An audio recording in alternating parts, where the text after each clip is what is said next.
दुसरी जी त्यांची व्यावहारिक भाषा आहे ती इंग्लिश असते. त्यामुळे या भाषावादाचा सुद्धा मुद्दा यंदाच्या निवडणुकीत गाजला.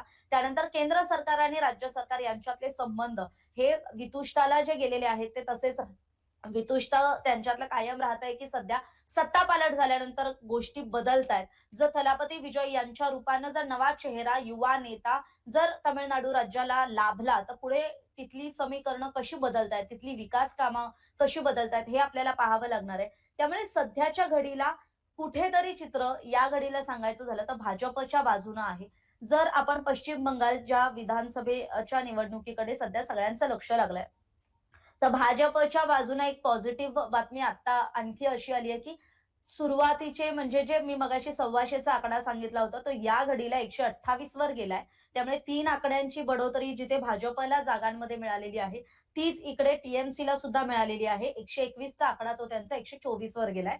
आणि या घडीची मोठी बातमी अशी, की ममता बॅनर्जी ज्या मागच्या काही काळापासून थोड्याशा पिछाडीवर होत्या, त्या मात्र यंदाच्या फेरीत आघाडीवर गेलेल्या आहेत. आणि सुवेंदू अधिकारी जे भाजपचे मुख्यमंत्री पदाचे दावेदार आहेत, ते मात्र यंदाच्या घडीला पिछाडीवर आहेत. त्यामुळे भवानीपूर मतदारसंघ, ज्याकडे अक्षता जशी मगाशी म्हटली, संपूर्ण देशाचं लक्ष लागलंय. कारण ममता बॅनर्जींचं राजकारण हे सगळ्या देशात कायम त्या आपल्या बोल्ड स्टेटमेंट्सने त्यांची वक्तव्य खूप ठामपणे मांडत असतात आणि त्यासाठी त्या आग्रही असतात. मग ते इंडिया आघाडी असो, देशातलं राजकारण असो. कारण इंडिया आघाडी जरी देशपातळीवर एकत्र असली तरी माफ करा, पश्चिम बंगालमध्ये मात्र तृणमूल काँग्रेस विरुद्ध काँग्रेस अशी लढत होतीये.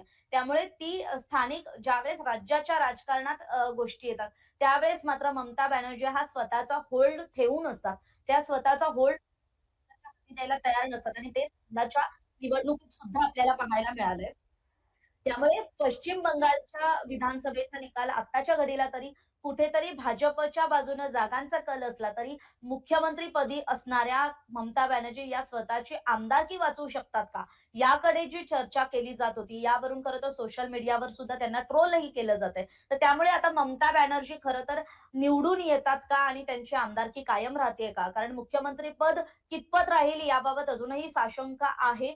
पण यंदाच्या घडीला जी 293 पैकी 264 जागांचे कल हाती आलेले आहेत, त्यातल्या 128 जागांवर भाजप आघाडीवर आहे आणि तृणमूल काँग्रेसने 124 जागांवर आघाडी मिळवलेली आहे. त्यामुळे अक्षता सुरुवातीला म्हणजे टफ फाईट आताच्या घडीला तरी आपल्याला म्हणजे 9:45 पासून जी सुरू झाली आहे, ती अवघ्या 10 मिनिटात या दोघांमध्ये काटेकी टक्कर आहे. 4 जागांचा फरक आहे.